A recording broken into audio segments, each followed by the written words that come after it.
Опять я на Какуме. Вот, видите, тут такой огромный куст. Я за него спрятался. Сегодня жуткий ветер. Шторм, в общем-то, объявили, что сегодня ночью был шторм, и 4 с лишним тысячи хуторов сидят без света. Деревья падали. Ну и вот эта вся связь крепко нарушена. Хутора-то они в лесах, до них же, до каждого хутора надо отдельно, это не деревня тащить электрические вот эти провода.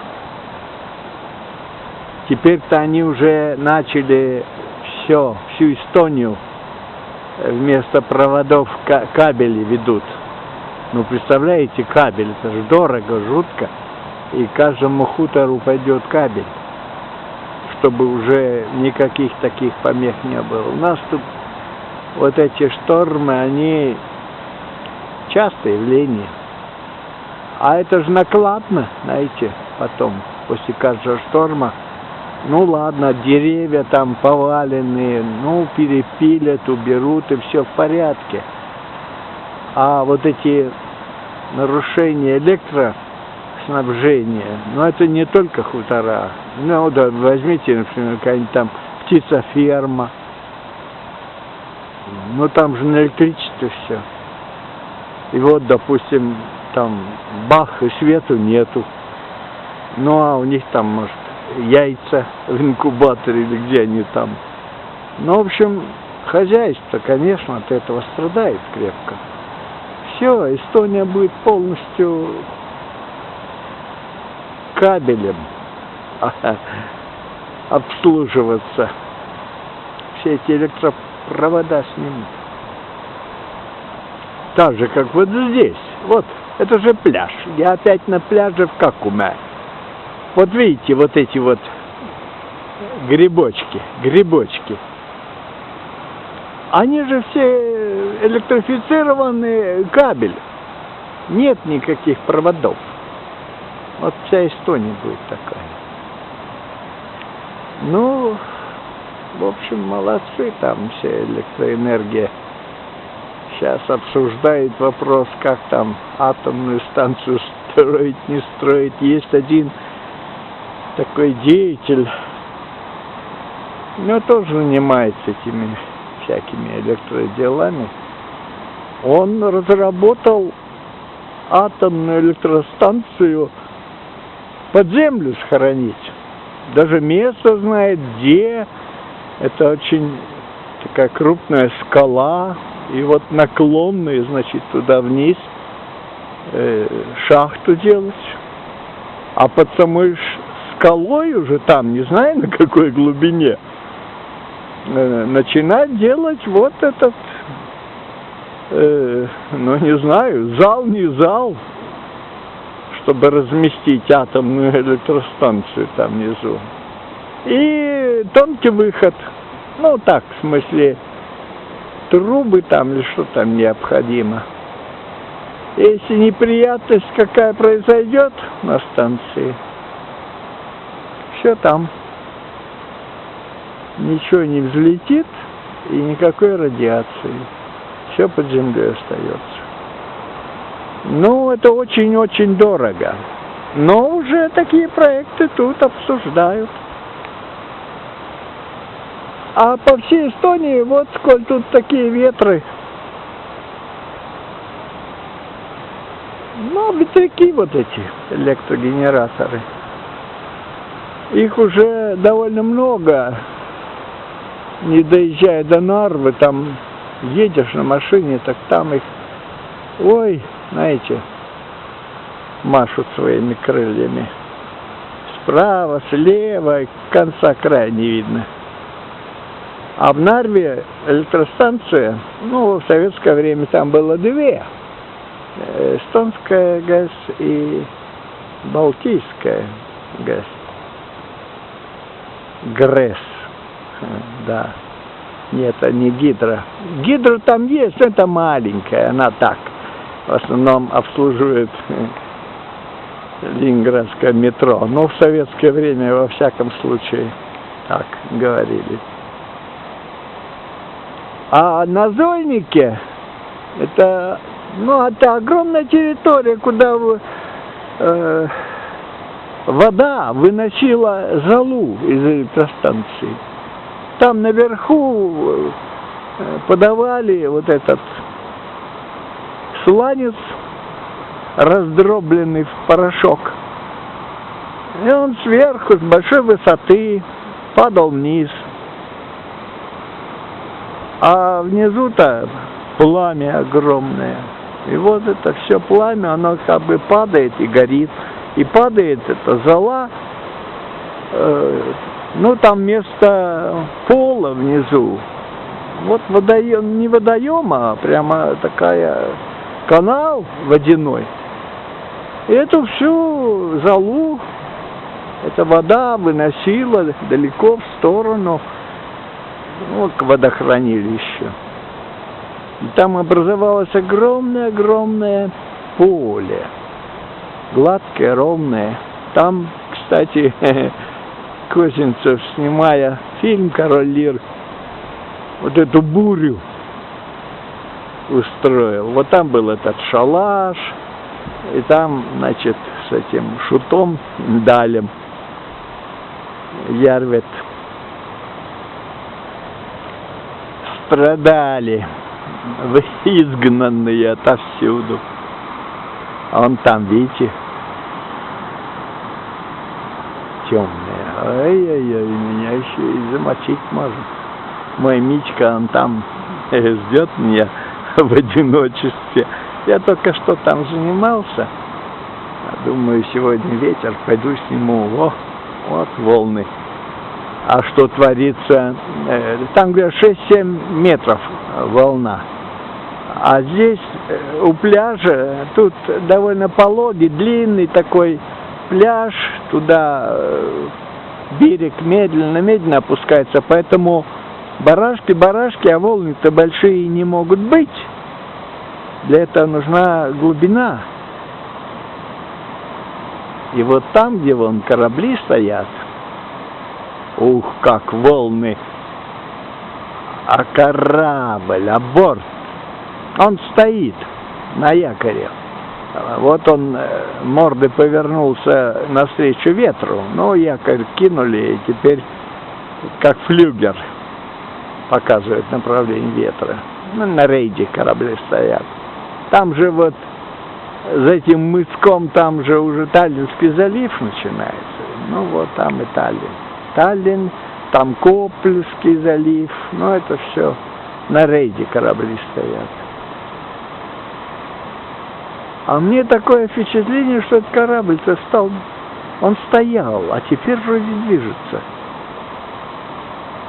Да, вон а борт как лупит, огромный, высокий сухогруз, но он нагруженный. У него обычно борт высоко стоит, когда он пустой. А сейчас такая осадка у него хорошая. Но это очень далеко, вряд ли вы даже увидите. Да, так что в Эстонии свои проблемы, но все развивается. Все надо как лучше. Да. Сейчас проблемы вон с евро. Хотят, как Соединенные Штаты, объединенная Европа с единой валютой и прочее. Но там штат на штат все-таки, больше походят. А что казалось бы, общего, да, Германия, Франция, сейчас в Италии проблемы, Греции, те в долгах, как в шелках, жили столько лет, Теперь им говорят, надо поясок подтягивать, а люди выходят, не хотим.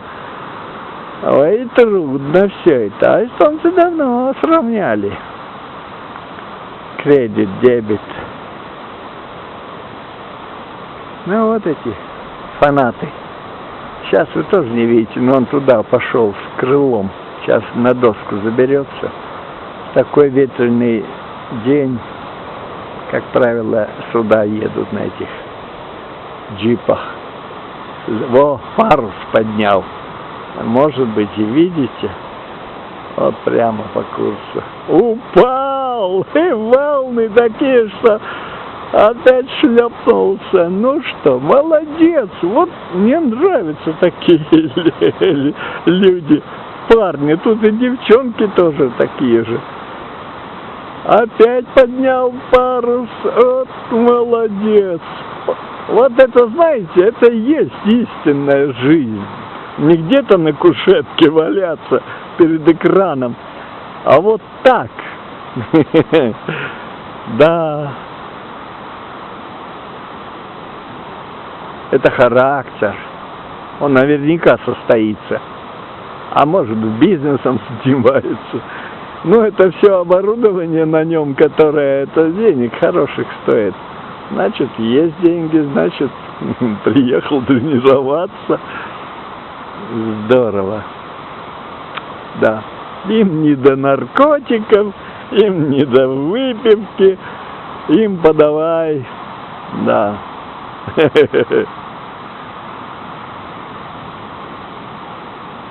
Здорово. Да. А вот тут я сховался за этот куст. И тихо. Но куст такой обширный, что он гасит порывы ветра. А вот рядышком, видите, тут все это клонится. Да. Все, в общем-то. Пустой пляж. Вот кабинки только остались для переодеваний. Это вот тут футбольное поле. Ой, тут любители играть в футбол.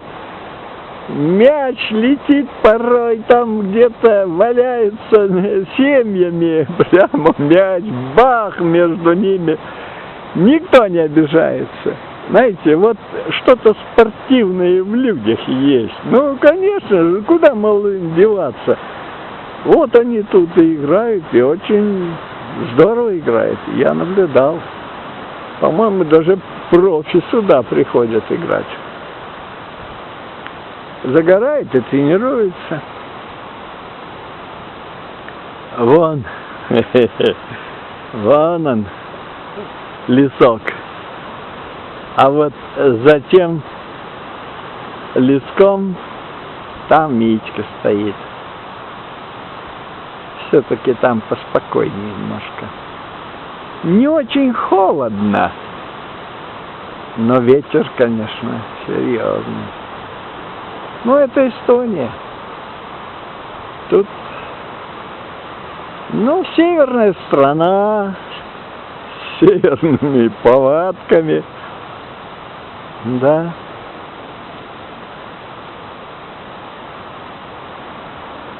Вчера я дома сидел. Качал там YouTube, занимался тоже. Сегодня в 4 часа эстонские волейболисты играют в финал чемпионата Европы. Высший финал. 12 команд. Сегодня с Болгарией играют. Португалию обыграли, а вот Россию проиграли. В России сильная. Но вообще в России всегда, и в советское время волейбол был очень популярен. Это я помню. Сам много играл. Ну, по ветеранам я за Эстонию, там у меня и медали висят. Бронзовые в 2000 году выиграли. Финны золотые. Потом в 2004 году серебряная у меня там медаль. Финны опять были золотые, но они богатые. Знаете, там очень много клубов, причем это клуб полицейских, это крепких ребят. Ну и ветеранов у них там полно, знаете, скамья, скамейка запасных. Ой-ой-ой, конца не видно, и все играть хотят. А мы-то приехали в Тампере, собрали там с 3 городов команду. Особенно ведь тогда такая, знаете, перестройка еще вовсю, денег мало, трудно. Ничего, зато какая память осталась. В Тампере это очень такой, знаете, спортивный город. На своих машинах, а один раз мы на автобусе, большой такой красивый интурист, сложились и поехали. Несколько команд, там же по возрастам, за 60 лет, да, наша команда была. Каждые 4 года проводится чемпионат Европы. И каждые 4 года чемпионата мира. И вот получается, что через 2 года то мира, то Европы. Упал опять. Ну, молодец, молодец. Так и надо. Характер. Здорово. Мне нравится такое.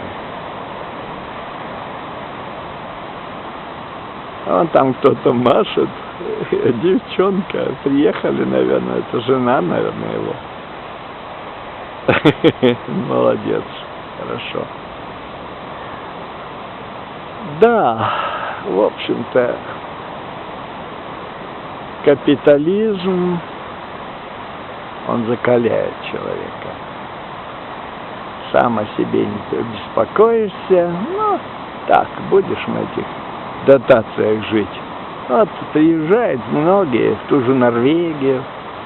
Там такие пособия, что и жить, работать не хотят. А сейчас даже там начинаются требования. Зачем мы их кормим?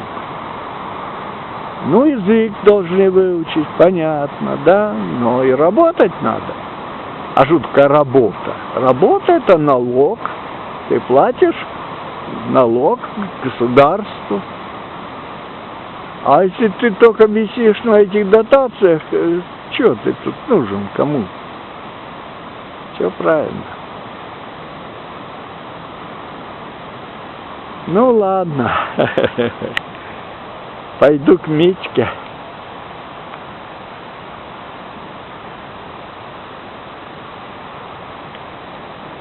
Счастливо, удачи вам.